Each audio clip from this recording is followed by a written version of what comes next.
honestly didn't remember, Todd, because Meg pointed out like, oh, what are you guys going to talk about? Because like Loki's over. Are you reviewing anything? And then I had a panic moment last night because I couldn't remember I remember we talked about, oh, we should finally get around to Twister. But I don't remember if I officially said that, if I promised to you, hey, we'll get around to Twister this time. It doesn't matter. Either way, we can do Twister today or not. Well, we've got I was just telling Andrew, it's Comic-Con weekend. So I've just got like a mile-long list of Comic-Con news. So we're not going to have trouble filling time. Is Twister going to become our Lindsey Buckingham? That's exactly what I was thinking earlier. Oh, Lindsay. Oh, we ran out of time, Lindsay. You came all this way. Now I just want that to be it. That's the thing. God damn it. Oh my god. Awesome. Always on the back burner. Yep. God, I miss Bill Hader on SNL. That was a good cast. Him, Jason Sudeikis, Bill Hader, Andy Samberg. Like they all came on about the same time and left about the same time too, I believe. Oh yeah. Anyway, that was their underrated years. Like they had critically bad reviews those years, but some of those actors had amazing moments. Well, it's one of those. I think SNL is just one of those things. Like you don't realize the good casts or like the amazing cast, or when the cast sort of peak, when they all these other certain actors just sort of come together and they culminate and they have their like couple years where they really shine. You don't notice that until it's over. And then you're like, the next crowd has filtered in and started taking over. Not necessarily, because Kate McKinnon is killing it on SNL. Oh, yeah. And they're just milking it for all that they can while they've got her. Yeah. And she's been there a while. She's been good for almost her entire run, though. Kate McKinnon has been a treasure. Yeah. It's also about McKinnon's there for the rest of his life. Yeah. But yeah, when you're talking about like a particular group, when there's like a decent group of them, that's just like, oh yeah, that was amazing. Like 90s where it was Will Ferrell and Chris Farley. I don't think Chris Farley was before Ferrell. Oh, okay. Though that cast was amazing too. Now I'm blanking on names. Yeah. Chris Kattan, Jerry O'Terry, Chris Kattan, Will Ferrell, that whole group. Yeah. Even the Late Show host or the Tonight Show host to a point, Jimmy Fallon. Jimmy Fallon, yeah. Like he was either really, really funny or incredibly sketch ruining. Yeah. Well, that's all he did. He couldn't keep a straight face through any sketch whatsoever. And that was part of the charm. Like sometimes it was fine and funny and added to it, like the Scared Straight ones. Those were golden when he and Bill Hader would crack. It would be amazing. Mm-hmm. But other sketches, him cracking ruins the entire thing. Yeah. I think for one of the best ones as far as cracking is when everybody did when Lindsay Lohan was on. They did a Debbie Downer sketch. And like literally everybody fell apart. The entire scene fell apart, and they just kept saying their lines like through laugh crying until they got through it. Just a sketch. Great. It's also kind of about the dynamics they have with one another too. Like Bill Hader and Jason Sudeikis, or like Kristen Wiig and anybody, whoever, or Tina Fey and Amy Poehler talking about. Yeah, so it's cool when the groups get those good dynamics too for the time that they have them. Mm-hmm. Yeah, for sure. All right, well, should we officially get started? Sure. That was a good cold open. Why not? Sure. It is Sunday night, and this is the Getting Off Topic podcast. This is Tony. This is Todd. And Andrew is also here. Way to start strong. Ladies and gentlemen. Oh yeah, that's another ongoing thing me and Todd have said. We have to get like a shitty DJ, like morning jock sound like station or whatever. So Why, when you have the musical talents of a Meg doing burr, burr, burr, The, burr. Okay, the reggaeton horn in the background, absolutely. that's your official role now. Yep, our good buddy Andrew is here to talk all things geekery this week, and there is a crap load to talk about because this is Comic-Con weekend, or Comic-Con at home. We were just talking right before you joined, Todd. All this week, Meg and I have been plagued by Facebook memories, posts from Comic-Cons past, like for the past 10 years or something, and we're getting all crazy nostalgic. We were probably a year or two before COVID. Actually, we were kind of telling each other like we're kind of done with conventions for a while. I think the last one we went to was WonderCon, and we bought like a ticket for one day, and even like 2 hours in, we had pretty much seen enough. We were like yeah, we're good. And I felt bad admitting it. I was like, is it just me, or like, am I the old man now that doesn't need to see? Like, I still love all this nerdy stuff, but like, I don't need to buy any more fan art from some random person or whatever. Like, I'm not a huge like collectible person, so it's just like, well, it's cool to be here to get the cool comic booky vibes, and it's fun, and to people watch whatever. But then I was kind of like, you good? Yeah, we're good. Yeah, we can go. But since then, now like 2 years down the road in post quarantine, we're like, oh my God, I want to be at a convention. Well, actually, like, it was a few years ago, Comic-Con had their 50th anniversary, and a bunch of our Yeah. friends went, and they were doing a bunch of specials. So we're like, fuck, like, that was the year to go, and we felt Yeah. kind of left out, like, And I tried last minute like to get FOMO tickets. a little bit regarding it. And so then we tried getting tickets 2019 and we couldn't. So Yeah. we're like, well, oh well. Yeah, it's like, and that's the thing. We're also like, we're not just nostalgic for Comic-Con, but we're nostalgic for like old people. Like, I remember when you could show up on a Saturday and walk right in. Like, it's never gonna be that anymore. Now No. it's, yeah, you have to fight like hell to even get tickets, and then go and then I think that battle was the hordes. the last Comic-Con in San Diego that I went to was literally the last year that you could get tickets like a day or two in advance without paying $500. I think the year that I went was the year that Twilight took over. That was the start of the fall. Yeah, just that's when fucking all the Hall H was just line from the convention center all the way to like the gas lamp. It was an overnight line. People were waiting days in that line just to see Twilight. Yeah. And then that blew the doors wide open to like every movie, every TV show, whatever, just pimping their stuff at Comic-Con. And then it blew up into this massive like media thing. That's where, to the point where, I mean, it's cool that you have like nerdy and comic booky related properties there, but we were there one year and it was like, oh, here's a panel for Modern Family. I'm like, okay, I mean, we, just fine, but it's not really like a Comic-Con related sort of show. But anyway, whatever, enough old people bitching. I remember my first Comic-Con. I went there. It was, I mean, being from San Diego, have you guys been to a lot of them? Like, did you go for years and years? We did back in the day, and it was so easy for us back then because, especially when Meg and I first, started living together, moved out of our parents' houses in our first little apartment in Chula Vista, the southern San Diego area, and from there, it was just a quick drive down the block to the H Street trolley station. So we just took the trolley, which for a few bucks, dumps you out at downtown San Diego, and takes then you down there. Yeah, you don't have to worry about parking or finding a hotel down there. Nothing. We just went in the trolley, spent the day down there, hopped on the trolley back home, and that was it.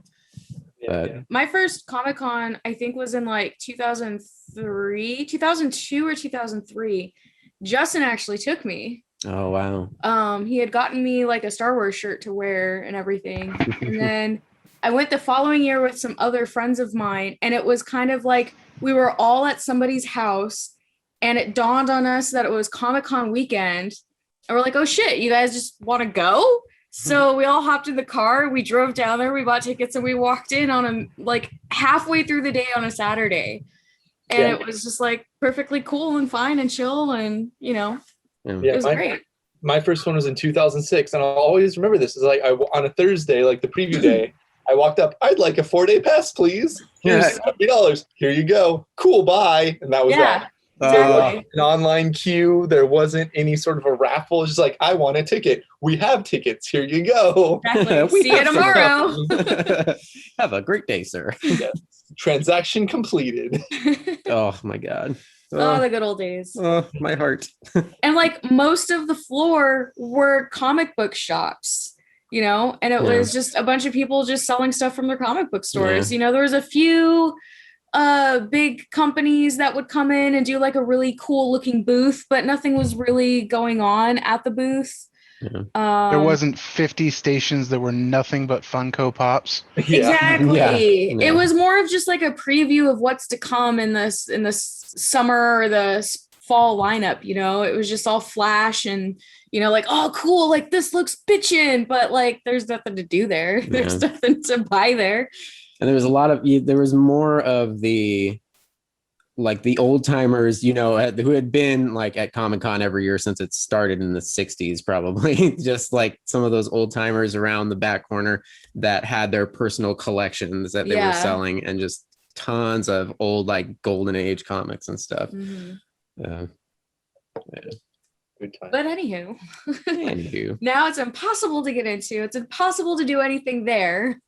Yeah, and everything costs $1 million. Yeah. The next year, 2007, I remember I actually was like going to a couple of those big like Hall H or whatever 11, where like I woke up at I think at like 5 a.m. just to get there early and wait in line and sat through 3 panels just so I could see the one I wanted. And I think that was a preview of the decline of what's going on now. I agree. Around that time, between 2005 and 2000.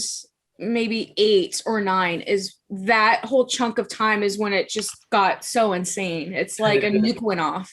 Entertainment Con instead of Comic Con. I remember I sat through a panel. I think I was telling you guys about this earlier for the $1 Million Woman or something like that. When they were rebooting that franchise, they had a panel for that at Comic Con. Oh wow! Like, I guess that's loosely related. Like why not? It's before. I just need to be in the hall, so I'll sit through it. Whatever. Yeah. Yeah, that's why we started going to WonderCon. It's because it kind of reminded us of what Comic-Con used to be like before it got too crazy. And although WonderCon is starting to get to a point where if you don't buy tickets within the first couple of months, you're shit out of luck and whatnot, but it still has that feel of being very fan driven. It's not so much the studios coming in and splashing their shit everywhere and being like, come see the movie that you're already going to come see. Yeah, the studios haven't quite taken that one over yet, even though the last couple of times I went, they did have some big presentations, and they did take up the largest amount of floor space with the DC, the Marvel, and then there was one other studio that was there that wasn't doing superhero movies, but I remember Legendary, I think it was. Oh yeah. Oh, I forget if you were with us for the Legendary panel we went to, me and Meg. I believe it was 2013, because it was Guillermo del Toro pimping Pacific Rim. Yes, I was there. With the trailer at the con. And in that same, because they have that like amphitheater at the edge of the convention center, and they were also showing The Conjuring a preview for the first Conjuring movie. Yeah, that's right. Yeah. That was dope. Yeah, that was cool. Yeah. So yeah, we'll definitely hit up WonderCon next year. I imagine it'll be back for sure. And we'll try for San Diego, but who knows, whatever. A couple of years ago, I went out to one in LA, which was the Kamikaze. I think they've renamed it to like LA Comic Con or something. Yeah, something like that. It was a good approximation, kind of like WonderCon. Like everything was kind of just toned down. It was a lot of the booths and just cool vendors and stuff without it being overhyped. We went. It was cool. I think we went the first year. No, we went the second year. Second year. And we stood in line for like 2 hours to get in the door. And once we got to the door, we realized it was a false line. People just assumed that you had to wait in line to get in. Because people, when we got to the door, people were just literally walking in the door like willy-nilly. And we're like, well, fuck. So we were kind of pissed about that. Yeah, the whole thing was... There's not much organization on the like convention side of it all. Yeah, they're still getting their bearings. Yeah. And then most of the stuff we found inside was mostly just artists doing a bunch of fan art and prints and stuff like that, which is cool, but I'm not going to buy a bunch of fan art from every single person there. Yeah. I met Keith David. That was cool. So it was originally billed as Stan Lee's Kamikaze, and he was actually there when we showed up. He was doing a little presentation on a little mini stage they had in the middle of it with Kevin Smith, and Kevin Smith was there just starting to chat him up and ask him questions. And so a crowd started to build there, like, oh, hey, something's happening and something interesting happening. And a small crowd builds. And I turn to my side, and there's a really tall man next to me. I look over, holy crap, that's Keith David. And I'm just kind of like, I awkwardly, after a minute, like, should I say anything? I don't want to bother him, but, whatever. And I was just like, I don't even remember exactly what I said, but it was something like, can I just shake your hand, man? Like, yeah, love all your work and everything. He's like, oh, yeah. And that was it. Yeah, I think he's very underappreciated. He's an awesome actor. So. Oh, yeah. Freaking love him. Anyway, we have a plethora of news that has been coming out. So we should probably get to some of it. I don't, Todd, did you... You didn't nap all day, did you? I imagine you were up at some point looking at some headlines. I actually missed most of this, so I don't have any Comic-Con news you got. Just give me and you'll get first reactions from me. I'll start kicking it off. You can do all the, wow. First off, actually, I wrote down something interesting I read a few days ago. This is, don't usually do this on the Getting Off Topic podcast, but we have a science alert because... Wow. Science alert. Because, I mean, sort of science fiction related, but scary enough, it's not science fiction, it's real life. There were headlines just in the last few days that apparently some glaciers are melting. Tibetan glaciers are now melting thanks to, global warming and shit. The permafrost is now melting. That has been frozen for about 15,000 years. Oh yeah, I heard about this one. It is uncovering are 15,000-year-old ancient viruses. Oh, great. Yeah. That no longer exist on the Earth. That have been preserved in extinct megafauna like woolly rhino, 40,000-year-old remains of a giant wolf, and bacteria that's over 750,000 years old. So if COVID doesn't kill us, this will. Yeah. So scientists are alarmed and at the same time like having fun in laboratories. And I'm like, have you not seen the thing? Because this is how you get the thing. So yeah, that's fun. I mean, see, eventually the planet will get just so hot they'll all die out anyway. So it's kind of cyclical, Yeah. Cold to hot, and go. Maybe that'll be hopefully, because that's how you kill viruses, with the heat. So yeah, we'll all have to crowd into the desert, which will soon be 90% of the planet. Yay! Although I am curious about like a giant ancient wolf. That sounds really rad, and I actually want them to do something with that. But they're already experimenting with cloning the woolly mammoths because we've had fully intact mammoth DNA for a while now. Right, yeah. So. Eventually, we're going to have some form of Jurassic Park. It's probably not going to be dinosaurs, but it'll be like Ice Age animals.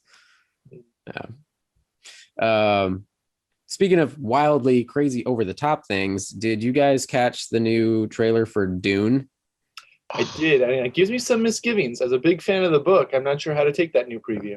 Oh, I've never read the books. I watched the Sci-Fi Channel miniseries like once, and I was like, it's decent. It was solid. I mean, by the time I watched it, it was pretty dated. It's like from 2000 or so. Something like that. Yeah. Like the late 90s, early 2000s. Yeah. I mean, it was still. I think I'm the exact opposite. I was never really a fan of the books. The 2 or 3 times that I've tried to read them, I couldn't even get halfway through before saying "fuck it." I can't take anymore. I'm with you there, Todd. I've attempted and failed many times. Oh. And the trailer, if nothing else, like I realize the trailer gives away like a lot of the story, and pretty much the entire plot of the movie is in there, but it looks pretty beautiful, if nothing else. Well, yeah, I mean, it's directed by Denis Yeah. Villeneuve from of Blade Runner 2049. So that, I mean, that alone, I like you said, it's a very beautiful trailer. I'm like, oh, I'm going to watch the crap out of this. Yeah. 2000. Because I got into the books pretty hard, actually. I think my brother-in-law recommended them, and from the get-go, I think I read through the first four out of the six, like just Six. knocked them out Damn. real quick. And I mean, I'm hoping that a lot of the plot, as you put it, isn't depicted in this trailer because There's a lot the more character choices they have in there, and the people that are persisting through this trailer don't really. I mean, without any spoilers, aren't as concurrent in the actual storyline of the novel. So, I mean, I'm hoping this is just kind of get people interested and hopefully, increase that fan base just enough to go see it. So, Yeah. we'll Well, see. the kid, the main guy who's I don't Paul. remember the character's Paul. name. Paul. Okay.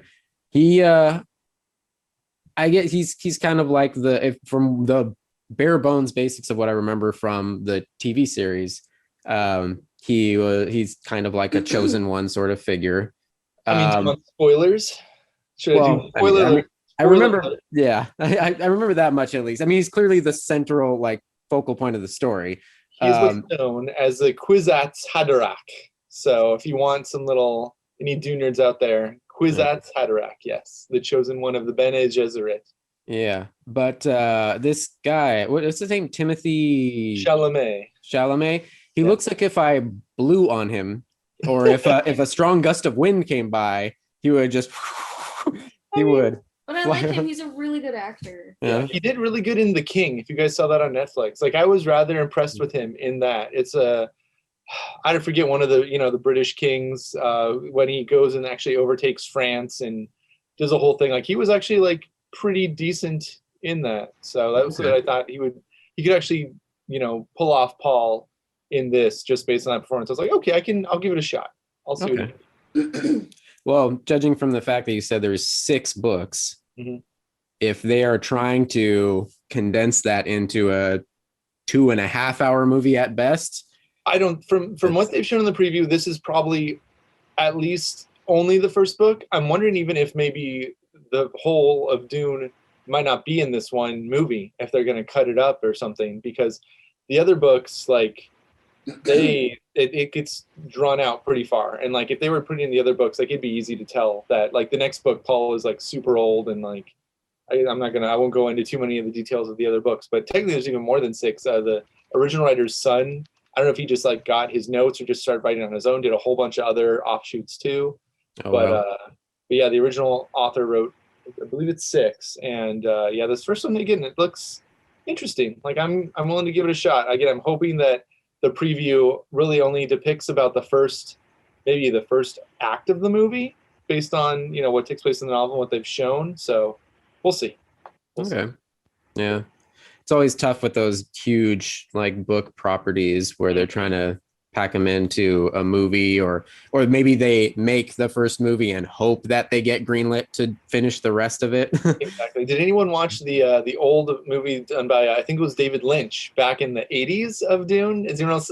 I put that on. It was on HBO, so I was like, I'll watch this for free. Whatever. It's just my time, and it's a movie if you get a chance. It's not a horrible adaptation, but I'm like, okay, I can see how this isn't maybe everyone's favorite. Isn't Patrick Stewart in that? He is either Gurney Halleck or I forget, one of the armorers of the Atreides family. They're like master of arms, and I remember watching it as a young child with my brother, but I remember nothing about it. and then I forget his name, but the guy from the other David Lynch, his big show that he did, and that they Twin Peaks. Yes, from Twin Peaks, and the main actor from that, I forget his name. Yeah, he Kyle plays MacLachlan. Paul Madib in that one. Yeah, Mr. Mayor from Portlandia. Yeah. There you Yeah. go. I think I've seen one like clip from that original movie with him going through like his training or whatever, like the pain box thing or something. Yeah, the Gom Jabor. Yeah. Yep. Yeah. Well, we'll see. Yep. Uh, I'm excited. yeah. Speaking of the director for this new one, again, Blade Runner 2049, Denis Villeneuve. I'll eventually look up how to pronounce his name. Villanueva. Villeneuve. Okay. So they released a trailer this weekend for a little animated series, a little CG animated series, 13 episodes, which is going to premiere on Adult Swim later this year. Blade Runner Black Lotus. And this actually ties in with the rest of the Blade Runner mythology that we've seen so far. It takes place it's a prequel to Blade Runner 2049. So it's post In the first between the movie. two, basically. Huh?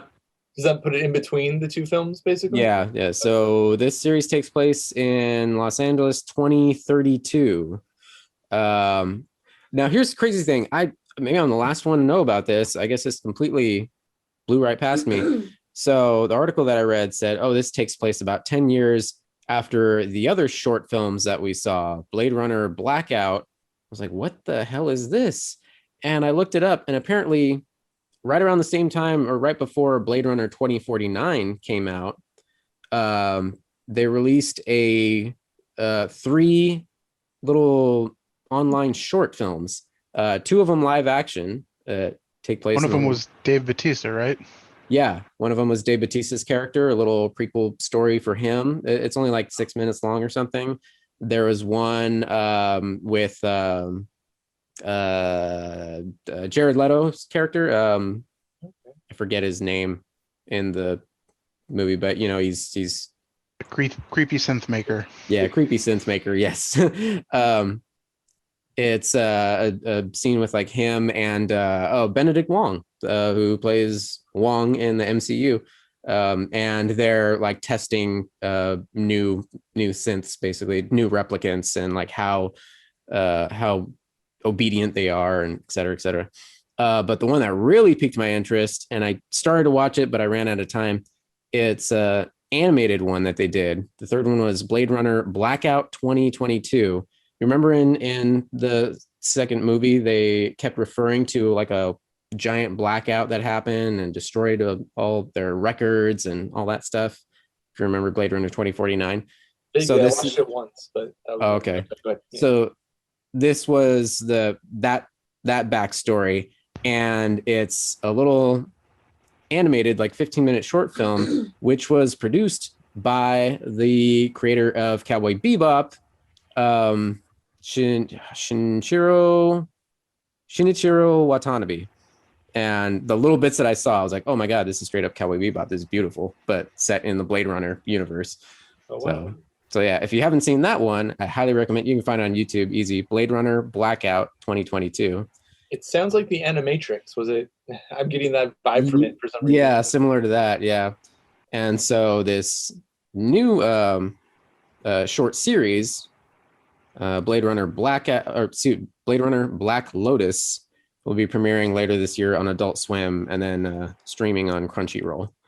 So, interesting. Yeah, there's a lot more Blade Runner content out there than I thought.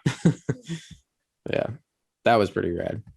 That's cool. They're going to involve Magic the Gathering in the Blade Runner universe at all with that Black Lotus title? Probably not, but one can. That's what it's all about. It's a replicants are learning a replicant on the run because they have the last Black Lotus in existence or something. Rated 9.5, Yeah. Someone wants it. In 2049, there's only one left. They've all been destroyed. It's worth a fortune, just like that crazy sealed Super Mario 64 from this past week. Quick side note, Andrew, on the Magic the Gathering note. Did you know that officially now the planes from Magic of the Gathering are D&D realms now? Yeah, no, I saw their most recent set release that I think just came out either last weekend or this weekend. It's all Forgotten Realms, and they're really going hard into that IP. So we'll see. I thought it was always going to be a cool crossover. They could make it work. I don't know how good it ties in with the whole plane system. I was hoping to be more of a standalone as a big Magic the Gathering fan myself, but I'm hopeful to see, like what they do with it and how they tie it in. So we'll see. I thought it would always make a good franchise to pair together. So Definitely an interesting world you could choose for your D&D campaigns now. exactly. Yeah. I wonder if they'll come with like any primers to make characters in the Magic the Gathering universe, so you could actually easily translate them, from the books or whatever into Magic characters in that sort of environment. But one can hope. That'd be pretty cool. I forget. Have you two ever played each other? He's talked about the idea, but at parties and stuff, we've never had cards together. So no. Yeah, I don't think. I think we might have played with Meg's decks once or twice, just Which for are that like reason. shit decks compared to the ones Andrew has. Man, your decks are like so intricate. I have a good card base, and I like to think I'm a pretty good strategizer with those cards. Thank you. Are I'll take that as extremely a good at compliment. strategizing. Oh, here it is, my kill everything card. Oh, geez. In other classic fantasy properties, Todd, you told me you caught the new Masters of the Universe Revelation this week. I did watch it. Yeah, Kevin Smith's I guess is it? I think it's a I've heard- continuation. yeah, I've been trying to avoid spoilers. Unfortunately I don't know how much you can talk about it because I've heard there's big twists and I'm trying not to get spoiled. But yeah, if you could give a non-spoilery quick review, if you could. Okay, so me personally, I grew up watching occasionally the cartoons. I was not the biggest Masters of the Universe fan, but I would watch it when it was on. Nickelodeon would have like the old Saturday morning cartoon block sometimes where they would play some of the older like 80s and 70s cartoons. Mhm. So I would watch it then, but I was never a huge fan of it. I personally enjoyed it, and saying any more than that is really spoiling it. The first episode is, I can kind of talk about the first episode because that really doesn't pull into everything else. The first episode is really good. Quick question about it, if I don't mind me cutting in here. Sure. Is it rebooting it? Is it like continuation of the series? How is it? It's a continuation. So it's starting up again from like wherever and just continuing the storyline? Yeah, it's years later, and here we are in the same world with all of the same characters. Okay. The Right. universe isn't changed. It's literally picking up right where the old. It's not like they're not Great. continuing the stories because they were all individual stories with a couple of like crossover overarching episodes here and there, but it's the same universe with the same characters with the same motivations. Yeah. Okay. Like Cool. you, Todd, I never really got into it. I was aware of it, and I have vague memories of flipping channels as a kid and maybe catching a few seconds of it. But I was all real Ghostbusters and Teenage Mutant Ninja Turtles. That was my life. I was But, Teenage Mutant Ninja Turtles and the Disney yeah, cartoons, like the afternoon ones. yeah. TMNT and the Fox early morning X-Men were my Nice. jam. Oh yeah. Yeah. Oh yeah. Yeah, I imagine that the way they would have to set up this series where they give you enough of the story to like you don't feel like, oh god, I'm missing out on what's happening here now because I didn't watch that old show 30 years ago or whatever.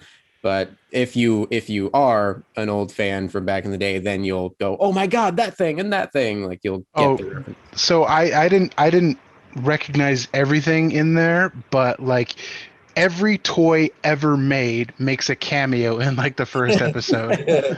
Like if there's some stupid random animal looking vehicle toy that they made, it is in the first episode. They throw in everything in the first episode. There's all kinds of like throwback toys and references and stuff in there, and it's all like tongue in cheeky and very, very like in your face references to the old toys and cartoons.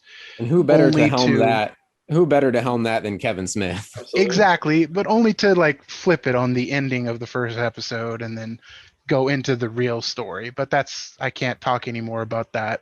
Okay. Well, I know I was sold as soon as I heard, oh, Mark Hamill is Skeletor. That's Oh, it. That's all I need. that's a drawing Um, point right there. The cast list is insane. Like the entire cast is like almost A-list actors. Lena Headey was in there. She plays Um, one of the main character. Yeah, I can't really. Yeah, Chris Wood from Supergirl, and Sarah Michelle Sarah Michelle Gellar. I Yep, think is one of them. she plays one of the main cast members. Yeah, Tony Todd actually does one of the voices. He's uncredited, but Tony Todd's in there for an episode. nice. Just a ton of. Pull up the cast list again. That's awesome.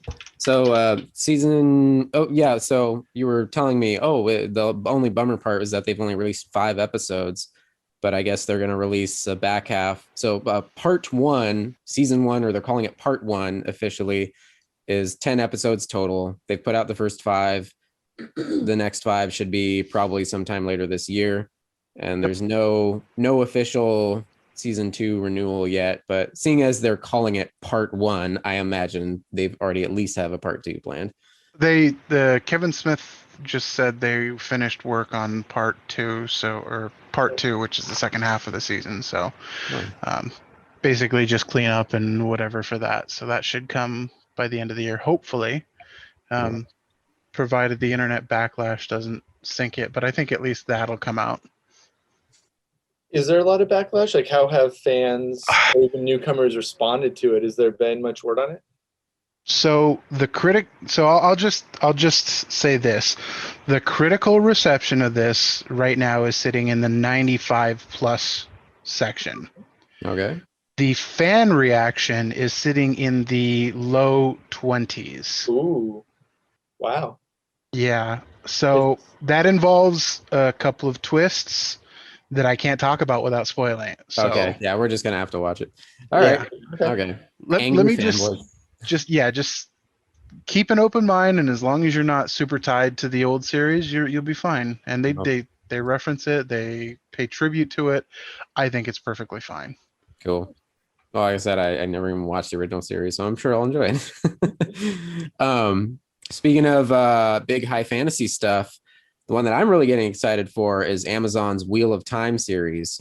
So over this weekend, they released a season 1 big poster and release date. Well, not an exact date, but they said it's coming in November. Big fancy poster featuring Rosamund Pike's character, which forget what main character she is. They said she's a sorceress of some kind. Moiraine. I don't know. I've never actually read the books. I've gleaned little bits from people about what it's about and stuff. But big epic fantasy stuff I'm in. But this is Amazon's answer to Game of Thrones. I already had that with their Lord of the Rings show. Well, yeah, I'm still working on that. But it looks like they're really going. Like they're really putting all their eggs into this Wheel of Time show. They already the second season is already filming. First season it hasn't even come out yet. And there was a big in-depth article with the showrunner, Rafi Judkins, and he was basically saying I guess he was geeking out in this Comic-Con panel and said like he basically outlined like 8 seasons worth of show before they even finished writing the pilot episode. So they're really meticulously writing this out. And I think there was even like a fan question about like trying to avoid the missteps that Game of Thrones ended up having towards the end. And you mean the misstep of their creators and showrunners not giving a fuck? Not writing the way it should have been written because they didn't have any. They had to make it up themselves. Luckily, that isn't a problem this time. Seriously. So is it 14 books though? I want to say, like, I wonder 14 books. Yeah. How many seasons of that will translate to? And can they keep the fan base for that long? And If Yeah. it does well, I think if it does really well in the first season, they're gonna milk it. Yeah. They're gonna make it as long as they possibly can, and of course, having 14 books is gonna be great for them. Yeah. But that's only on the idea if it's as good as like Game of Thrones was when it started. Yeah. Have you read all the books, Meg? Oh God, no. I read the first book, liked it, and then I went to go read the second book a few years later. And because it had been so long since I read the first one, I had forgotten a lot of what happened because it's the same type of hero's journey story set in medieval like times, you know. Is this Wheel of Time or is this? Are you talking? Yeah. Oh, Wheel okay. of Time. Wheel of Time. You know, the whole like kid from nowhere, something bad happens, so he tries to go fix it or hold people accountable and then collect people along the way. And oh, but wait, he's like a chosen one type story, and it just becomes bigger than him. So, you know, I had forgotten a lot of what happened specific to this story by the time I picked up the second book. And so I couldn't get into it and I set it down and I haven't picked it back up since. Mm. What I'm kind of hoping for too, I don't know, this is kind of off on a tangent, but Brandon Sanderson finished the series at the end after the original author died, and he has an awesome, like a couple really awesome series of novels that I think could be translated, either the Mistborn series or even his new Arclight series. I could see being, you know, possibly transmuted into, you know, television or movies or something. So who knows, this could open the door for some of those opportunities too. Yeah, maybe. Pretty cool. Okay, I didn't die. You good? Don't fall. It's Meg, so that's always a real possibility. Yeah, Exactly. I just hope she doesn't rip the laptop cord out on her way down. Don't care about the wife, just care about the laptop. Yeah, she's sturdy. Priorities. Yeah. Yeah. Hopping over to the world of superheroes, because we never spend enough time there. No, never. So Wait, one movie news. okay. Oh no, you know, never mind. I think we already talked about that. It doesn't really fit for the pod. Jackass Forever had a trailer. Yeah. I love it. I recommend everybody watch it. I haven't seen it yet, but I've seen all the other movies. So I'll have to check that one out. Yeah, I have yet to watch the trailer. Todd was shocked that I've never seen any of the Jackass movies. I've maybe seen like a skit or two from the show back in the day. The only real, I mean, I'm tangentially aware of it, obviously, but the only like time I've actually sat down and watched like a full length like Jackass related content was actually the proto version of that. When my buddy showed me the video CKY2K, which was the series of Camp Kill Yourself videos, which some of those guys ended up going on to the rebranding as Jackass, and that whole thing started.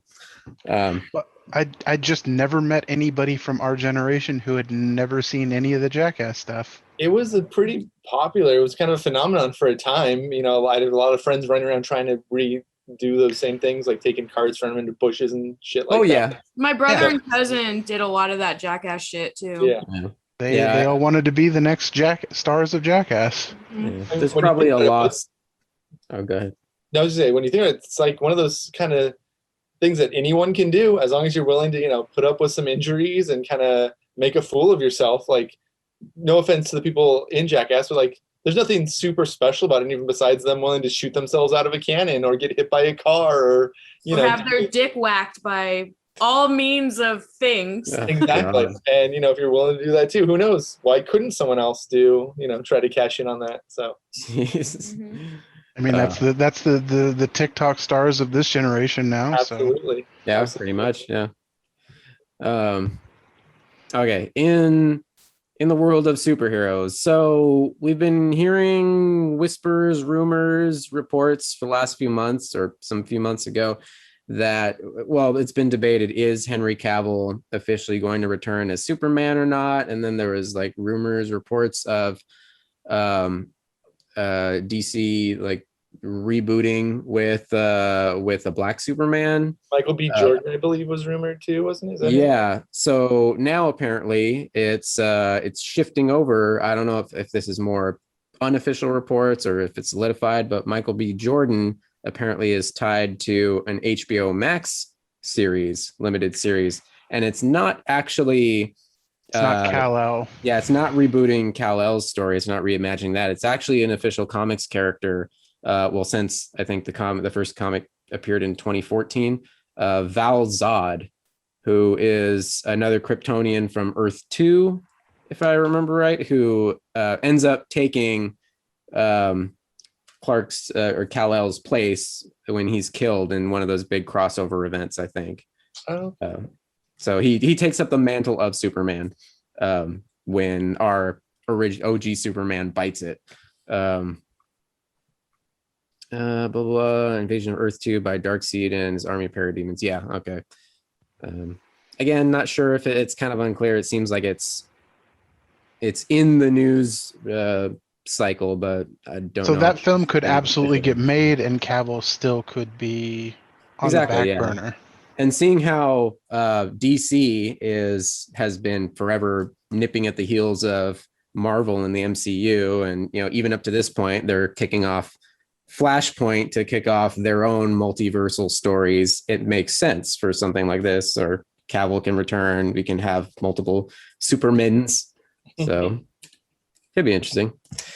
And speaking of the multiverse stuff, over on the Marvel side, there was interview with the one of the Marvel studio execs, Victoria Alonso. They were talking about the What If show, which is coming very soon, August 11th, I believe, on Disney Plus.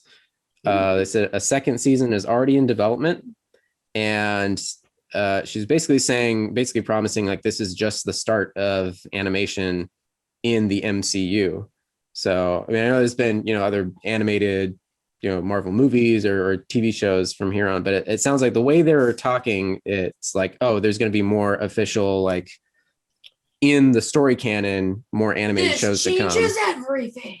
Well, I read a rumor, and I don't know, I'm hoping that this is true. With Loki now ending, it's creating this whole broad like multiverse series with, He Who Remains / King, and being this weird interdimensional war, and these what ifs with this multiverse could tie in very much. Like, who's to say these are just what ifs and not just a multiverse variant of what actually happened? That could really open up the doors that I think would be really rad if they can try to tie those in instead of being what ifs. Like, no, this is just Earth 1499 where Black Panther is Star-Lord instead, or I forget what the other versions are, but that'd be pretty cool. Basically, It just gives them a way to have fun with different ideas and different mashups and what ifs. No. And none of it can be, or they don't have to take any of it seriously. They don't have to make it all canon. It literally turns the MCU into actual comic books at this point.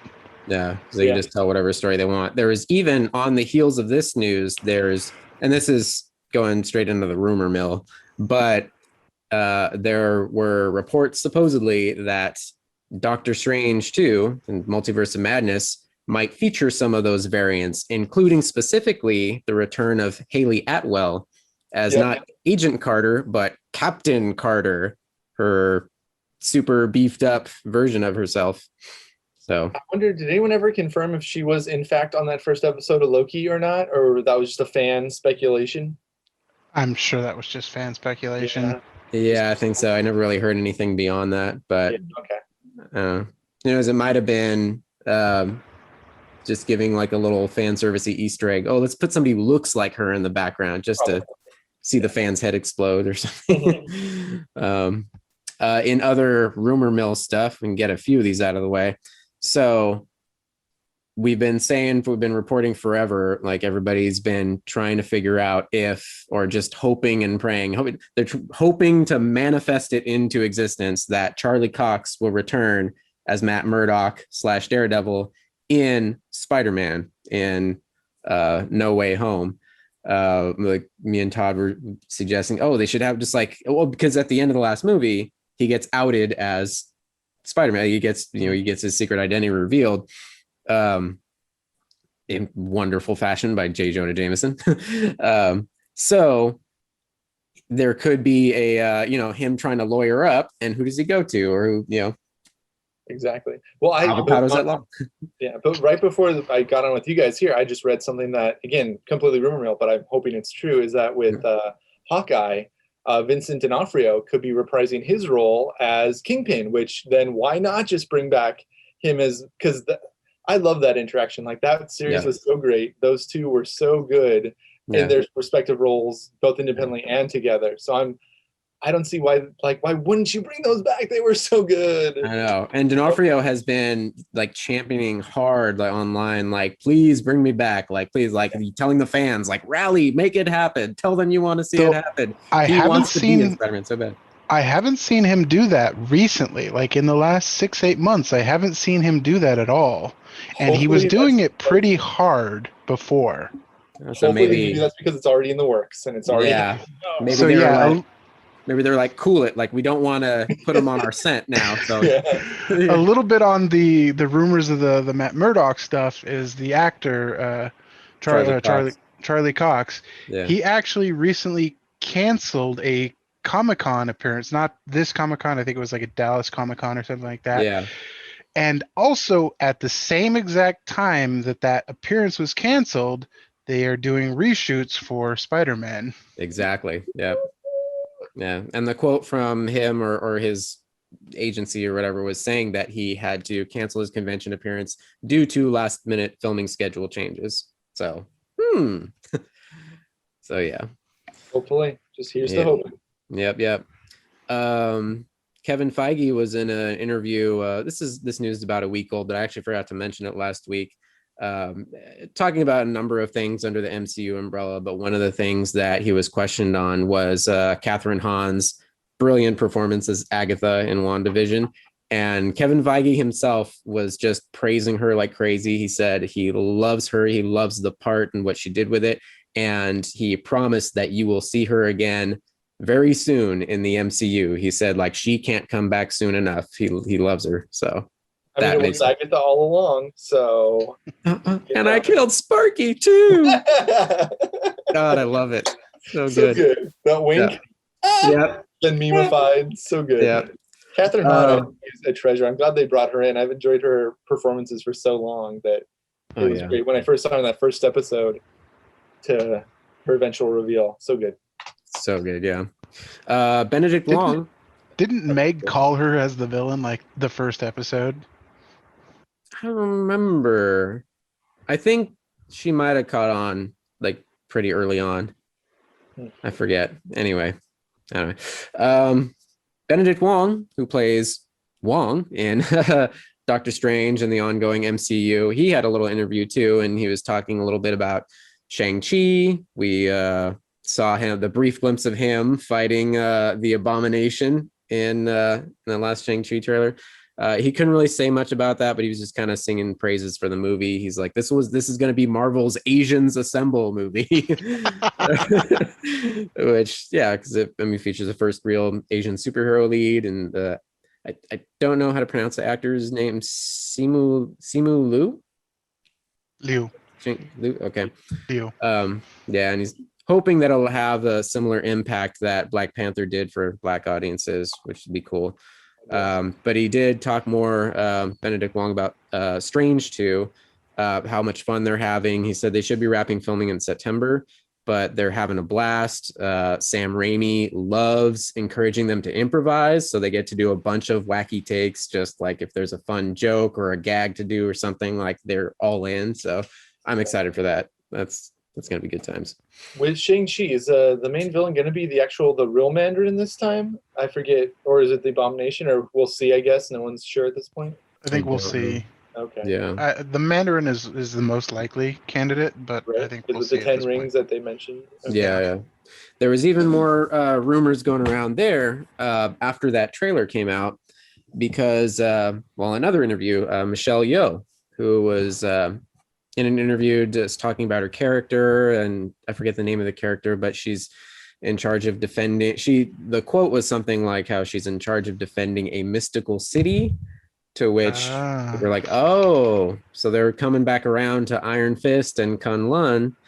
And I guess in the trailer, I would have to go back and watch it again, but I guess there's a brief shot in the trailer where she's facing off with someone who has very, very clear yellow and green colors, similar to the Iron Fist outfit. So interesting. Okay. I don't know. Go full on Defenders eventually. Bring that. Kill off Danny Rand and recast it. Here's one I know you love, Todd. Oscar Isaac Yes. dropped into Comic-Con with a little video from the set of Moon Knight. And I forgot about that one. yeah, so he was just kind of talking that up about a bit, saying it's going to be a wild show. He can't really say much about it, of course. But he was also promoting a comic book property that he's a part of, that he's been developing with a team called Head Wounds Sparrow, which comes out this fall. What was it about? There was it. Blah, blah, blah, blah, blah. I thought I had a description on here, but it sounded like a similar kind of like crime drama with a sci-fi twist to it. There it is. Head Wounds Sparrow, a comic about Leo Gidry, an anti-hero cop who suffers a psychic head wound and suddenly finds himself in the midst of a war between angels, devils, and other associated monsters. Cool. All right. All right. Yeah. All I hope for Moon Knight is they just go hard onto the supernatural and mythical. Like, just start going hard into that. Yeah. Well, there was a little part of the article that said something about I know you've briefed me before, Todd, but I kind of forget the backstory of Moon Knight, but I know there's several different versions of his backstory. But in this, they said he's going to be playing multiple versions of himself, or like multiple personalities or something. He has multiple personality disorder. Okay. Yeah. I've only read a couple issues of that, so I'll be curious to see what they do with it and how they flesh out that character. Right. They are planning on Blade, so they definitely can go the more supernatural, like mythical creature type storylines and dealing with angels, demons, and gods type thing. Yeah. There was another little headline I saw that I don't know if it was solidified or not, but Marvel is circling directors for that Blade movie, so it's still on the way. They're still working on it. Yeah, that's probably one of their furthest out properties. I think only the unnamed property is further out than that is. Yeah. I still say that unnamed property is going to be Young Avengers. Yeah, maybe. Oh, that would be pretty cool. Yeah. I forget if we talked about this. Todd, I know you're not caught up with it, but I kind of, you allowed me to spill the beans on it. But Andrew, are you watching any of The Walking Dead still, or any of the shows? No, I was really big in. I read the comics way back when and like watched all the first season, and then I think about halfway through the second, or maybe all through the second, I just kind of I don't know, it lost me for whatever reason. So I never really wanted to go back to do either like Fear the Walking Dead or the spin-offs or anything. I mean, it's the way it just saturated, our entertainment too. It's like I kind of knew what was going on anyway. Whenever anyone died, it was all over social media or whatnot, and so I felt like I was, enough in the know of the show, just kind of hanging around and being on my phone and Reddit and stuff. So one of those big ones like the water cooler shows like Breaking Bad or Mad Men. It's like you didn't have to watch it, but you were vaguely aware of what Don Draper was doing. Absolutely. Yeah. You knew about the big goings on that week just from other conversations or whatnot. So yeah, absolutely. I've been binging it all. I mean, I've always followed the main show, and I finally went back and watched all of Fear the Walking Dead, and I've been telling Todd about that, and it actually really surprised me. And it's I think it moves faster than the main show. The characters are more dynamic as opposed to just very static. But anyway, there was, of course, a Walking Dead panel at Comic-Con, and they did like a few little clips from the premiere of Fear the Walking Dead season 7 that they're going into now. Jesus, it's on 7 already. Yeah. They're ending the main show though, right? Isn't this going to be the last season finally for The Walking Dead, I believe? Yeah, but it's going to be a big extended. It's like 24 episodes over the next 2 years, so they've got some runway to go. But it is, the beginning of the end. Okay. And who knows what they do after that. But Fear the Walking Dead looks like it has no plans to stop anytime soon. And do you care if I spoil anything? Because I already mentioned it, Todd. Okay. That's what in LA. Just for clarification, that's on like the. It starts in LA. It started in LA, and then it ends up going all over the Southwest. And for the last few seasons, they've been around Texas. Okay. And the season 6 finale, which I just watched a few days ago, earmuffs for anybody who doesn't want to get spoiled. They go full Fallout, like they freaking nuked all of Texas essentially. And so now they've created this new dynamic going into season 7. It's like they weren't just dealing with a zombie apocalypse and then all the bad people out there they have to fight off or whatever. Now it's a nuclear zombie apocalypse. Fallout, yeah. So it's nuts. I don't even know where they're going to go with it now, but it's become exciting for me again. So they released a few little clips for that, and that premieres October 17th. And speaking of Walking Dead, or at least the main show, to alums from there, Jeffrey Dean Morgan and Lauren Cohan. If anybody recalls Batman versus Superman, if you haven't blocked it out completely from your memory, Martha! So they played Bruce Wayne's parents who get killed in the very opening of the movie. But they were in a little interview together, and I guess they have been championing for years now, and they reiterated again in a recent interview that they would love to come back into the DCEU and portray the Flashpoint versions of those characters. So that is when in the Flashpoint reality, Bruce Wayne ends up getting killed. Yeah. Thomas Wayne becomes Batman, and Martha goes nuts and becomes the Joker. Yeah. That's a very cool take on it. So that'd be very interesting to see. I would love to see them in that. That would be amazing. But yeah, so they were doing the Vincent D'Onofrio thing. They're like, make it happen. Write letters. Yeah. And speaking of zombies and Zack Snyder, did either of you guys see Army of the Dead on Netflix? Yeah, I watched that. Okay. Unfortunately. I'm still actually the only one who's behind. I have not seen it yet, but I heard a lot of mixed stuff about it. I mean, the way I'll say it is the only good thing on that was Tig Notaro, and she didn't even act with any of the other cast members. They literally filmed her afterward and replaced Chris D'Elia. Yeah, because Chris D'Elia acted that entire movie out with the other actors, and then his pedophile tendencies came to light, and then, so they completely CG'd him out with Tig Notaro. I mean, like, I went into it being hopeful. I mean, I'm willing to suspend my disbelief because, like, oh, hey, it's a cool zombie movie in Las Vegas. Sure, I can, pretend that that's a thing. But even then, like, the jumps you have to make to get through that movie and the plot holes, it was just like, I can't. No, why would you do it? No, don't do that. The mental gymnastics. Yeah, like. Oh, so right. I mean, sure. The casino scene with the guns, that was fun and fine, but okay. Yeah, I mean, well, I was gonna say, and then you get into like weird other stuff. Like there's, I don't know. Again, this is kind of spoilers, but like weird, like possible robot zombies or something, and like what? Yeah, no, it's a whole weird. It's a whole thing. So I mean, like, I watched the one. I'll never watch it again, but I mean, I guess like I saw it. Okay. Well, I guess somebody at Netflix believes in it because there now plans, or I think there was even a teaser for it already. There's a prequel coming, a sequel coming, and even an animated prequel series. I'm sure the viewership was huge for it because they promoted the fuck out of it, and Netflix usually doesn't promote anything. So I'm sure the viewership was huge, and that's all it really. Netflix doesn't give a shit about ratings; it gives a shit about viewership.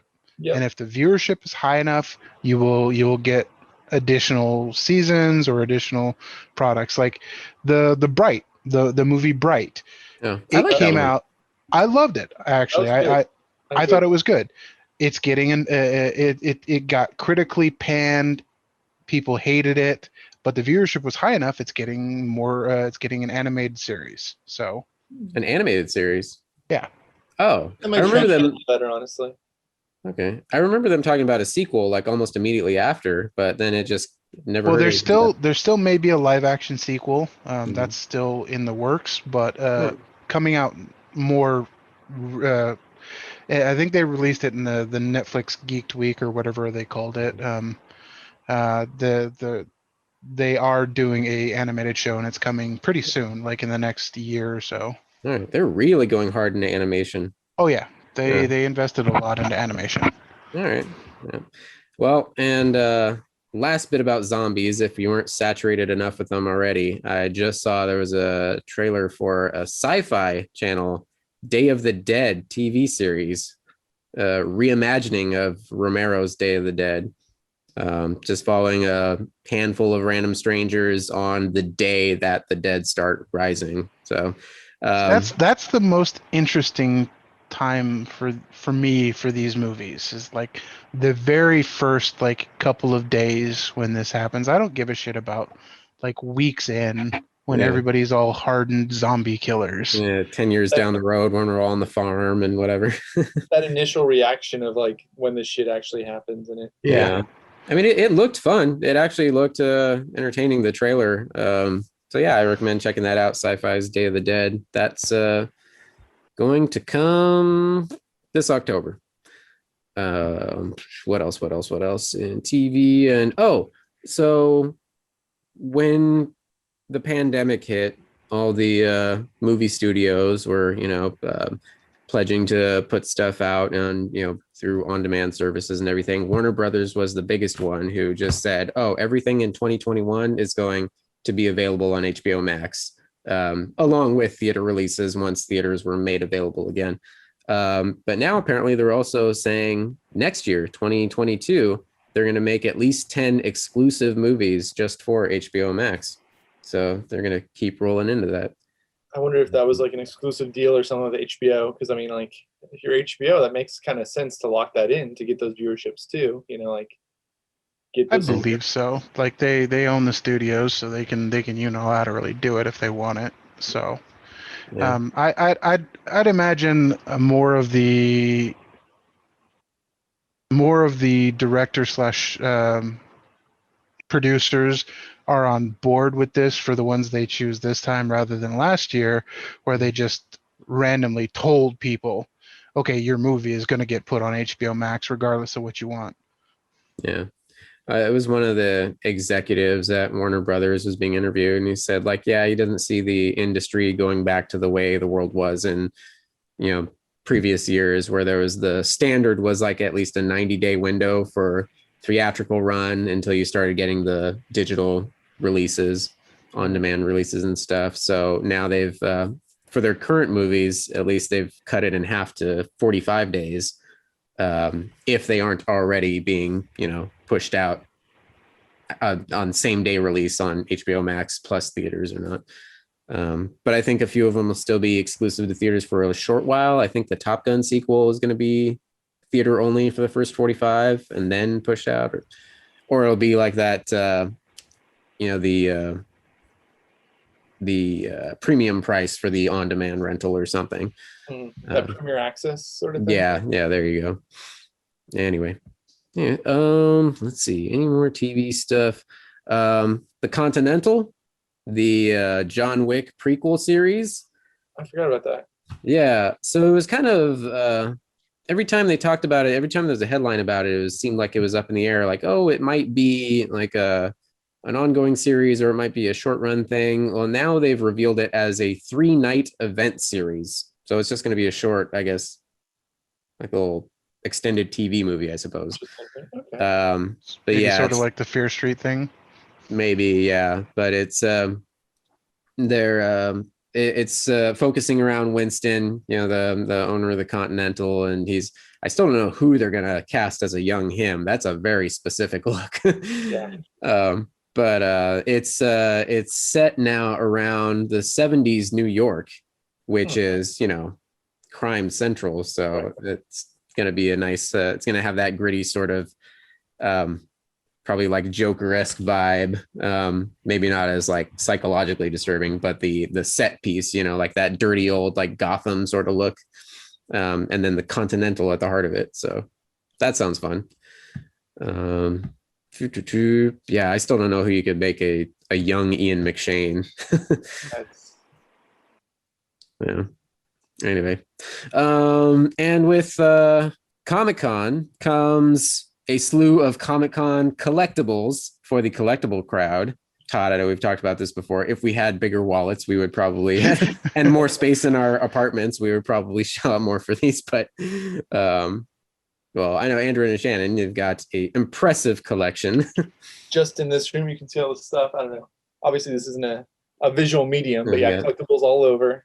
Yeah. No, yeah, Meg saw your the backdrop of your bookshelves there. She's like, oh, that's like a perfect YouTube channel like set there.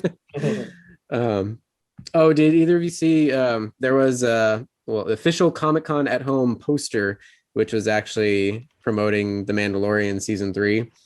And it was an art piece, really awesome looking art piece with young Luke and Grogu building a lightsaber.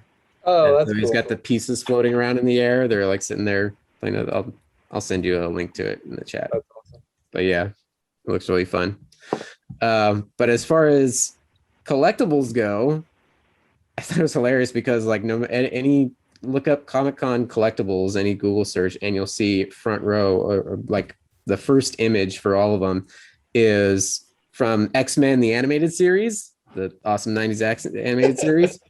There's a 1/6 scale collectible Wolverine figure, and it's not just any Wolverine, it's him lying in bed with the little photo of Jean. Yeah, he's sitting there like moping because he's friend zoned. The meme series. Yep. Yeah, it's great. Awesome. There were a few like little Master of the Universe ones, promoting the new show and stuff. A lot of random little stuff, but the really cool one I saw, I don't know which company is doing these, but there's a Heath Ledger Joker, like a full bust. I don't know how big it is, but it's just him holding up a card, and it just looks ridiculously realistic. Like if you had that on a bookshelf, it probably looks like Heath Ledger is in your house.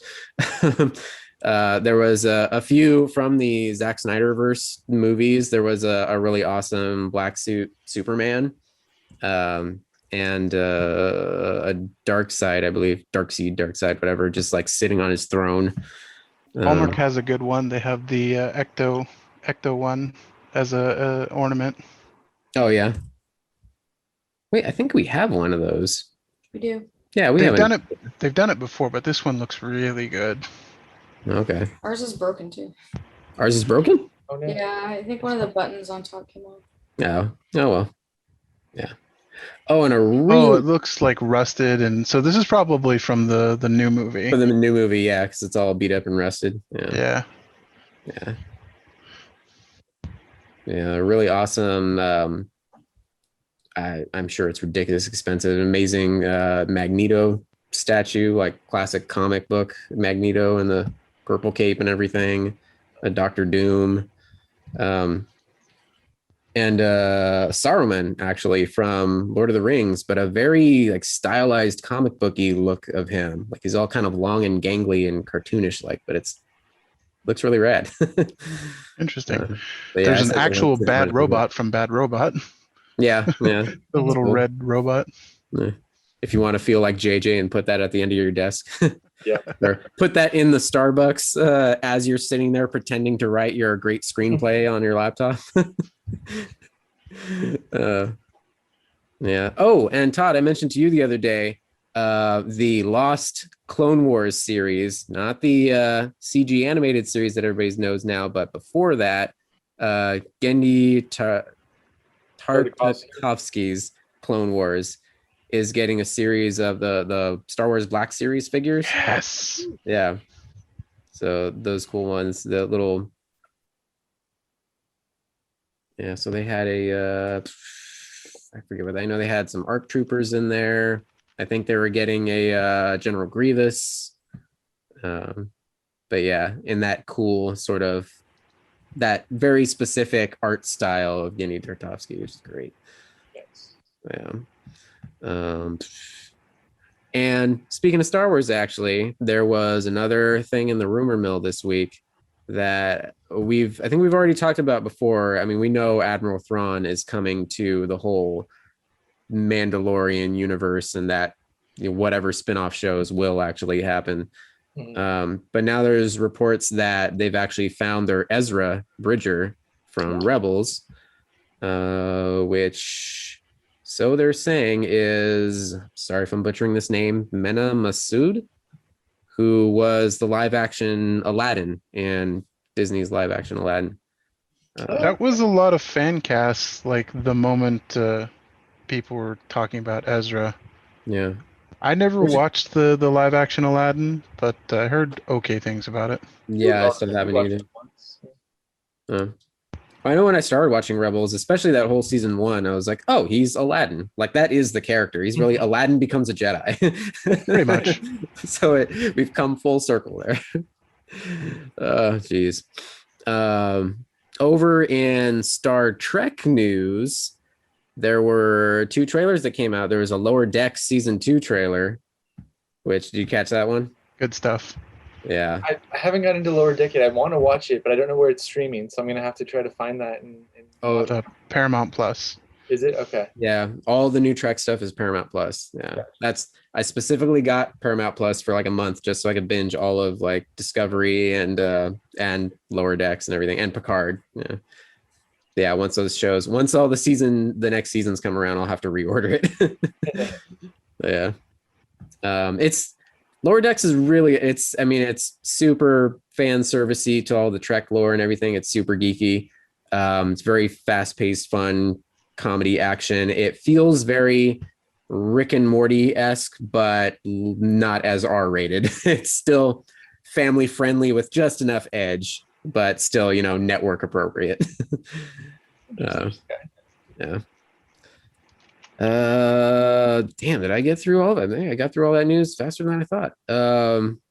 Few last little bits. This baffled me. This was just a random headline I saw. This wasn't from Comic-Con, but apparently Seth MacFarlane has a Naked Gun remake in the works. I heard about that. I'm hoping, I don't know, that it gets canceled because they don't need that. Leslie Nielsen was so good. There's no need to reboot. Yeah. And you know who's attached to it? I don't. Liam Neeson. I mean, I think he could do okay as a comedic actor, probably, but it sounds so weird. I kind of want to see it.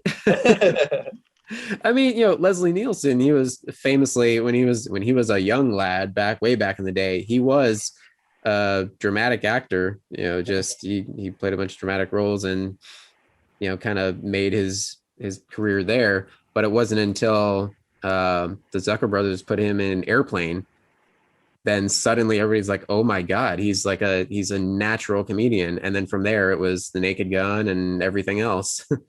So yeah, Liam Neeson, I guess he was in an interview recently for something and he was mentioning like, yeah, I think they're still working on it. Well, he was funny in a Lego movie. Yeah, he was great in the Lego movie as the two-headed cop guy. He was like good cop, bad cop, or I don't remember what the name of the character was, but just Lego Cop, I think. He was also he did okay in Million Ways to Die in the West. He was the bad guy in that, if I remember. And he was fine. Yeah. Not my favorite, but kind of held his own, chops wise. Who knows? Could be fun. Yeah, he said there was some quote from the interview saying like, yeah, I'm not sure what's happening with it. I think they're still working on it and they'll give me the call soon. But he said it'll either wreck my career, what's left of it, or maybe it'll be great. Who knows? The way of things. Yeah. I think that was it from Comic-Con or everything that I saw. Oh, there was a little first trailer for Dexter. If anybody still is interested in Dexter, I'm morbidly curious. But the little Dexter revival, it's called Dexter New Blood. And I love this series. When I was on Showtime, I watched the first through I think 4th seasons, and luckily I stopped there because I heard it kind of went downhill after that, and I heard the ending wasn't what a lot of people wanted it to be. But I'd be curious to see where they pick up and if they like redo the ending or if they just kind of pick up where it left off. Yeah, I don't think they're redoing it. I don't think they're washing it away. But Michael C. Hall actually, when the news first broke about this new series, he was interviewed and he totally called it out and said like, yeah, a lot of fans were disappointed with the ending of the show, and this was kind of their way to. He agreed to sign on for this in hopes to make a better, more proper, more satisfying conclusion to Dexter's story. Mm-hmm. So, yeah, I saw the trailer. It looks all right. I mean, they don't show him much yet, but it's just like little hints of him being back, and he looks like he hasn't aged at all. Like it's kind of ridiculous. And I gave him his same old doofy little haircut. He actually, like, minor spoiler, when he at the end of the original series run, he ends up in the middle of nowhere with this big honking lumberjack beard that made everybody go, oh. But he is in this new trailer, he has shaved that off, so thankfully. Yeah, I'm vaguely aware of what took place. I kind of followed up just to see how the series ended, even though I wasn't watching, and I was got that. So that premieres November 7th on Showtime. And the last thing that I found in all of the geeky news universe, again, not announced in Comic-Con, just a random headline.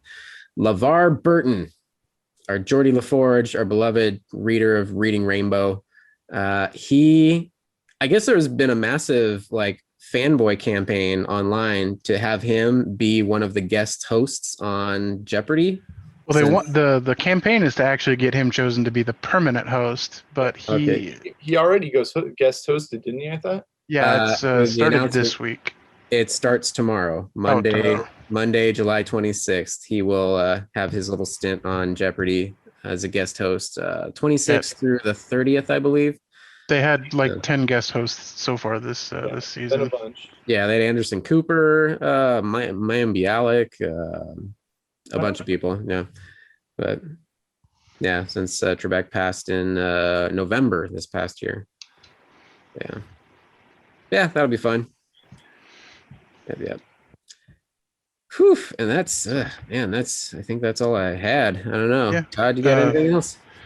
The trailer for The Last Duel came out. That looks really, really good.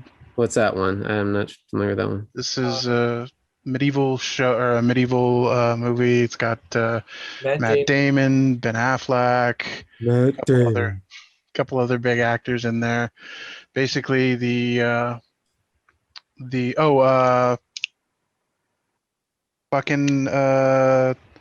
Ren. Kylo Ren, yeah. What's his name? Adam Driver.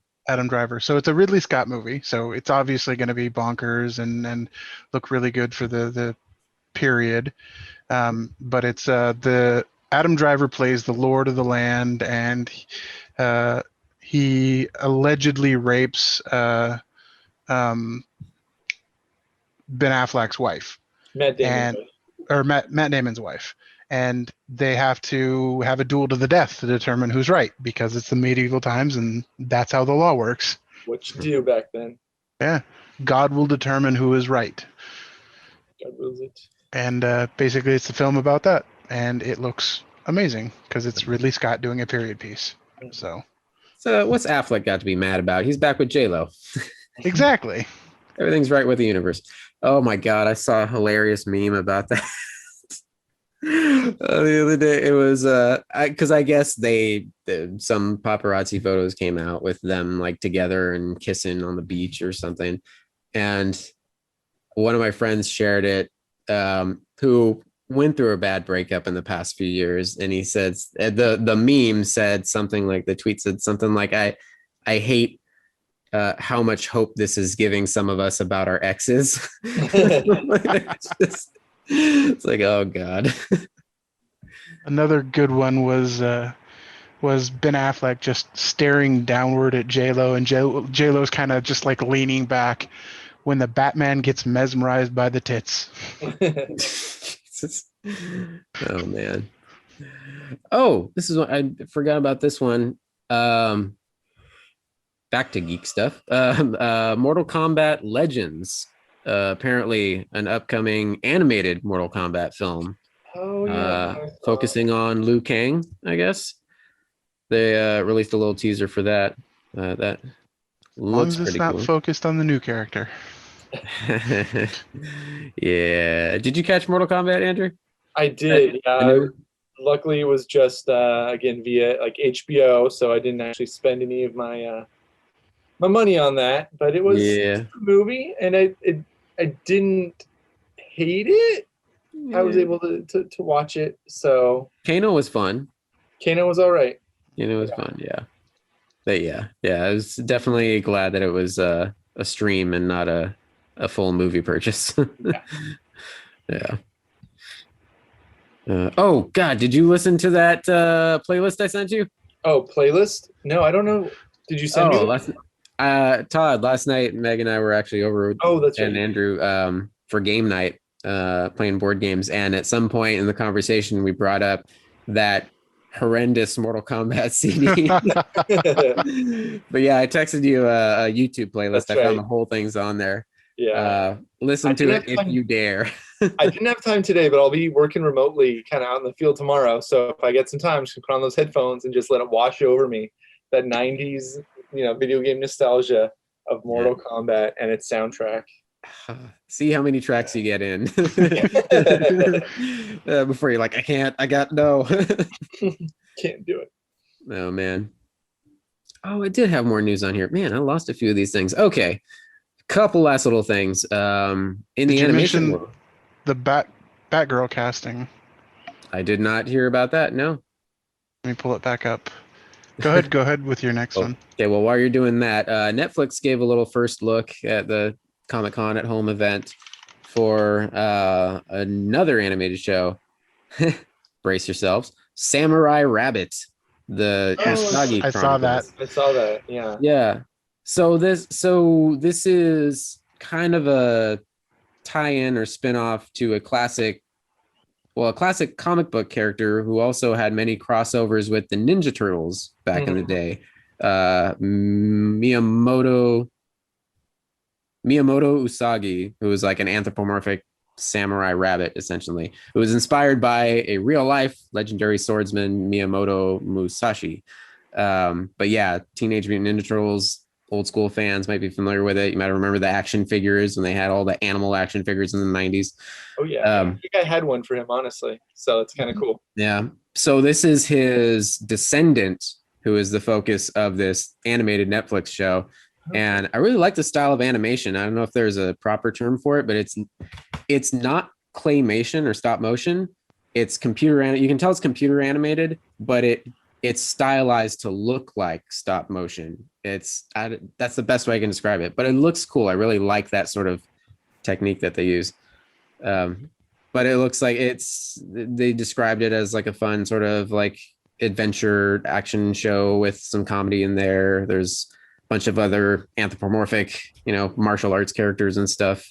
Rhino, a lizard, whatever, but it looks fun. It looks like one of those, the way they're describing it, there wasn't any like a trailer or anything. There was just a very quick animation tease with the lead character just kind of flipping in and with a sword and everything.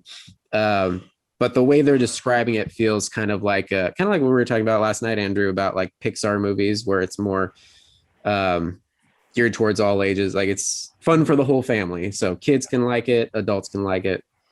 It's animation, but then there's still like those hidden little nuggets for those more mature minds to pick out. And yeah, it looks like they're really trying to play. They're putting an importance on the source material and honoring the culture and everything. So feels like, who knows, maybe it could be a Avatar style sort of thing. Yeah. So in the Batgirl news, Yes. they have cast Leslie Grace from In the Heights. Leslie Grace, not familiar with her, although Megan Shannon watched that In the Heights. Hated it. Really? It's going to be directed by the directors from Bad Boys for Life, and it's being written by the Birds of Prey writer. Okay, well, I like Birds of Prey. That was rad. Yeah. Okay. In the Heights is Leslie Grace is Batgirl. Okay. I can see that. All right. I think wasn't Batgirl I forget if it was Batgirl or Supergirl was supposed to make an entrance supposedly in the Flashpoint movie? Supergirl, and they've cast her as well. Okay. That was. I think we talked about that a while ago. In fact, Okay. we talked about it because we hated the costume choice that they made. It looked really weird. Oh, right. I remember that. Yeah. It was yeah, not as good as Supergirl show. I Yeah. think I've seen that, if I'm not mistaken. All right. Cool. Yeah. Yeah, I think that's all I got. And yeah, we're about at time for the podcast here. Nothing on the gaming side. Nothing major recently. Well, there I is was just about to something major, but not really something you guys would be interested about talking about. What's up? Activision Blizzard is getting sued. They've been fostering a toxic work environment forever. Oh, I saw about that. I think it's the state of California is suing them Yeah. for their practices. Yeah, so because the culture like ran deep up to the highest levels, Yeah. and it's part of the reason why a lot of the old guard is gone. But like some people are saying, even the old guard, the ones that we revere, that have left the company already, were part of it too, Yeah, and let it happen. frat house sexism and like boozing up in the office At and a game so company?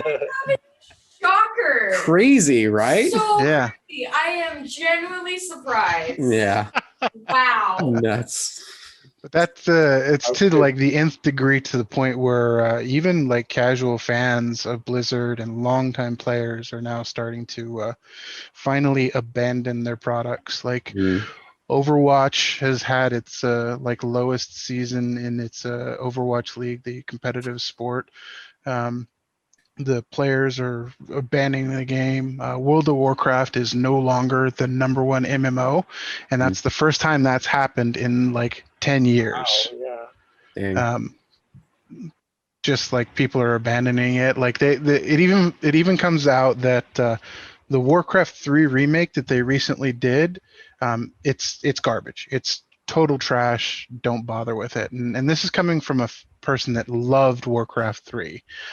It was so badly botched because it was literally the rejects and the leftovers from other teams that like HR or whatever didn't want to fire, but they were awful people and they just tossed them onto this like remake team, and they're the ones that were responsible for Warcraft 3, and that's why it failed so hard. Wow. So, yeah, Blizzard of the last like 5 years is not the Blizzard that we knew and loved from like Warcraft 1 through the initial release of World of Warcraft.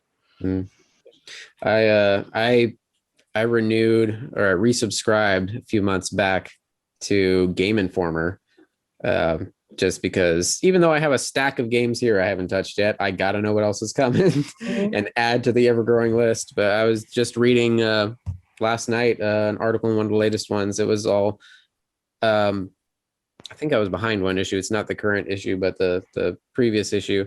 It was all about Psychonauts 2, which is coming, and consequently it's all Tim Schafer, the owner of Double Fine, and the Double Fine games, all of their games, and then going back into Tim Schafer's beginnings at Lucasfilm Games or LucasArts and everything. It just got me all nostalgic. So adding to the ever-growing list, it's like, oh yeah, I never played that Grim Fandango remastered, Day of the Tentacle remastered, Full Throttle remastered. Oh, and the another first Psychonauts I haven't played in God knows how long. And speaking of remaster news or remake news, Dead Space. I forgot they're doing Dead Space is that, right? Yeah, just announced. It's been in the rumor for a while that it's been in production, but they did a teaser trailer a couple of days ago for Dead Space. Oh, geez. Oh, there's a trailer for it? Yeah. Okay. It's just a teaser, nothing too extensive, but I think I only played the first game. I own all three, I think, but I think I own all three on Steam. But yeah, so this is basically a soft reboot of the franchise. So this is the remaster or remake of the first game, and then they are going to take it from there if Yeah. this does well. That was a good one. That was a scary ass game. That is what I've heard. Probably why I never played it or really wanted to. Me and horror aren't super simpatico. So I'm there with you. I enjoy it. It's I don't know. It's one of Horror the games most, have story, and you're a very much story-based gamer. yeah, I'm very story based, yeah. So I enjoy it. But yeah, and especially um Dead Space is one of the creepiest styles of horror for me. It's that body horror stuff because it's like I forget the lore behind it. It was like a parasite that takes over your dead body or something, and it just all the creatures are like reanimated corpses, but turned into these like The Thing, basically. John Carpenter's The Thing. I watched like some sort of anime where it was like almost like this cosmic horror thing on it because like the ship like gets impaled or collides with this giant cosmic like spire, and then the game proceeds from there or something, right? Does that sound correct? Or do I have that wrong? Oh, I vaguely remember they had a little animated prequel. Yeah, that's I think what I watched. Yeah, I've it's been so long. But What games are you playing right now, Andrew? Right now, Destiny still has its hooks in me. Destiny 2, I took a break, but then with these last 2 seasons, they've been really good, story-wise. And I just forgot how much I enjoyed the gameplay. So I've been going pretty good on that. Plus, they just re-released the Vault of Glass, which was, going back to Destiny 1. Like, I loved that raid. So it was cool to re-experience that and see how they've updated it. So far, so good. We'll see how next season a crossplay is going to be enabled. So I think that'll be cool. I have some friends on Xbox I can play with who refuse to play with on their PlayStation. So I can actually get some game-ins with them. And we'll see. Besides that, I still need to go in and play Spider-Man. Me too. The Last of Us I still haven't played. I got that on PS4 that I never played through. So I got a big library just like you, but just the first or second? The first. Oh, you never played the first one either? Never even played the first one. Oh, yeah. That's good. Yeah, that's I saw what the I second hear. one. Yeah. Ready for a lotto ticket. If I just want to only. retire today, and you won't see me for like 6 months because I'll just be catching up on content.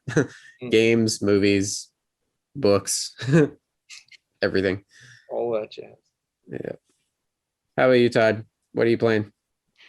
I am currently playing RimWorld, so that has been occupying a lot of my time, and I love that game so much. It is so fun.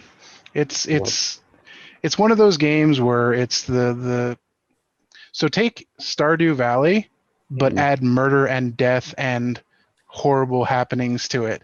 That's what RimWorld is. So everything. Right, I need to play this now. So Stardew, but not relaxing at all. Exactly. High stakes Stardew, basically. Yes, high stakes Stardew. It's you start with your landing zone, you make your farm, and then everything tries to kill you, including the farm animals. Wait, didn't we see like a trailer for this not too long ago? Or was that something else? There's a new expansion for it, so you might have seen a trailer for it. But it was all like the pixelated thing, but it was like on a planet or a moon or something. That was another one. It's basically like Stardew, but just on like on some colony planet somewhere. Yeah, there's been a million Stardew Valley clones in the last couple of years, so there could be something in space Stardew Valley-esque. But I mean, I think Meg might like this. It's definitely difficult though, so you'd have to play on like the easier story modes to start off. I'm a hardcore gamer when it comes to like difficulty levels, so I play on like the everything must murder you difficulty levels. You're no filthy casual, huh? Exactly. Well, I am a filthy casual. Same. There's some things where I can go a little bit hardcore on, but no thanks. Give me the moderate difficulty and I'll enjoy that. I'm competitive, so if it's not like upper level difficulties, or if it's not like multiplayer, like versus PvP kind of stuff, I get bored quickly. The only exception to that lately has been Total War, but then again, I play that on the legendary difficulty. Total War Warhammer. It's a strategy game that I will continue to preach for anybody that likes strategy games. And if you have any kind of passing fancy for like the Warhammer universe or interest in it, I say pick up Total War Warhammer. All right. Okay. Yeah, Meg and I like to enjoy the game and not throw the controller through the TV. Yeah. I'm still slowly, just because I work so much damn overtime. I'm still in Doom Eternal, which is fantastic on my lovely laptop. Finished the main campaign. I'm onto the DLC, the Elder Gods or the Ancient Gods or whatever the hell it's called again. But I think I mentioned on the last podcast, Todd. It's like, it's crazy because it's, I mean, I love playing it, but I can't play it at nighttime because it is very stressful. And especially the DLC, it feels like just the speed of the game, just they cranked it up to 11. Because by that point, Well, yeah, because you're supposed to be playing the game while on speed. Yeah, pretty much. Yeah, it's nuts, but it's a lot of fun. And they do inject for a Doom game, they inject a crazy amount of lore in there. I'm planning on, once I finish all of it, I'm just gonna go down the YouTube rabbit hole. I'm sure there's newer nerds out there who have like plotted out like this is what's once a game gets past 2 sequels, suddenly everything has to have buckets full of fucking lore.